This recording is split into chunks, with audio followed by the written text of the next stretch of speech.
Bom, agora vou chegar no ponto importante. Com o fim da guerra, antigos aliados, Estados Unidos e União Soviética, vão se tornar adversários. Começa, então, um período conhecido na história como Guerra Fria. Antes de eu falar especificamente desse período, eu vou ler um trechinho do Thomas Hobbes. Muita gente questiona o termo, né? Guerra Fria. Por que o nome é guerra se não tem guerra? Né? Por que a gente chama de guerra um conflito que aparentemente não teve guerra? Né? Eu falo aparentemente porque vão acontecer algumas guerras, como a Guerra da Coreia, a Guerra do Vietnã, que vão estar dentro de toda essa questão aí ligada à Guerra Fria. O Thomas Hobbes, um teórico inglês, vai escrever o seguinte: a guerra consiste não só na batalha ou no ato de lutar, mas num período de tempo em que a vontade de disputar pela batalha é suficientemente conhecida. Ou seja, não precisa ter um conflito armado para a gente chamar o período de guerra. Né? Exatamente, ele está muito antes, né? O Thomas Hobbes escreve isso aqui muito antes desse período da Guerra Fria, mas ele está dizendo que necessariamente um conflito, para ser chamado de guerra, não precisa ser um conflito armado. Né? Então, a Guerra Fria vai começar no dia 12 de março de 1947, né? É um conflito político e principalmente ideológico. De um lado, Estados Unidos, a maior potência capitalista, do outro lado, a União Soviética, a maior potência socialista. Né? É um conflito político e ideológico sem guerra declarada. Ao mesmo tempo que ele cria um período de medo, né? Um período de grande medo no mundo inteiro, porque se torna uma guerra nuclear.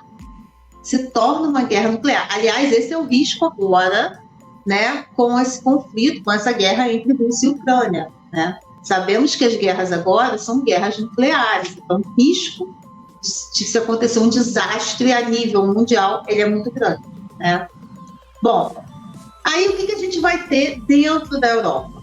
A gente vai ter a Europa Ocidental, são os países que vão apoiar os Estados Unidos, e a Europa Oriental, que vão ser os países com influência da União Soviética. Vamos chamá-los de leste europeu, ok? Só para vocês entenderem bem como que essa situação dentro da Europa é complicada.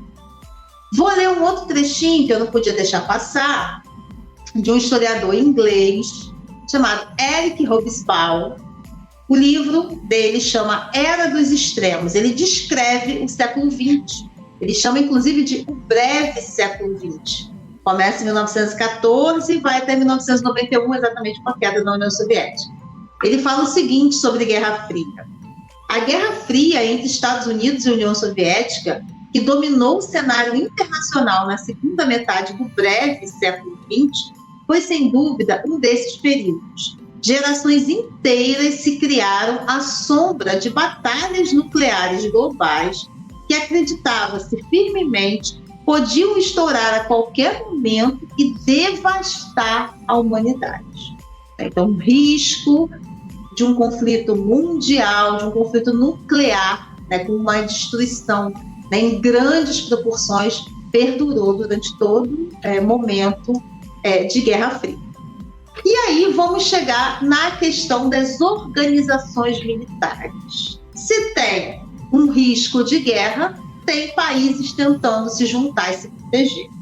Aliás, é isso que vai gerar todas as guerras, né? A Primeira Guerra, a Segunda Guerra, essas políticas de alianças, né, que vão gerar todas essas situações. E não vai ser diferente na Guerra Fria.